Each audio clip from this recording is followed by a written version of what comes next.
Потомки белой лебеди и офицера несут все лучшее из своего наследия на 7 холмов московских.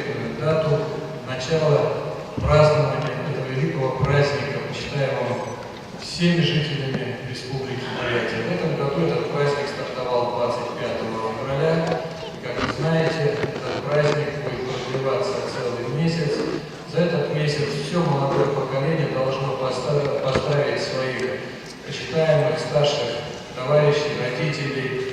И эти традиции, они сохраняются и сегодня в Республике Бурятия. Счастья!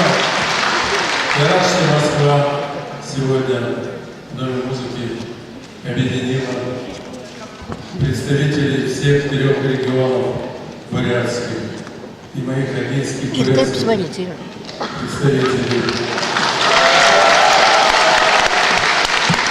И всех и наших центральных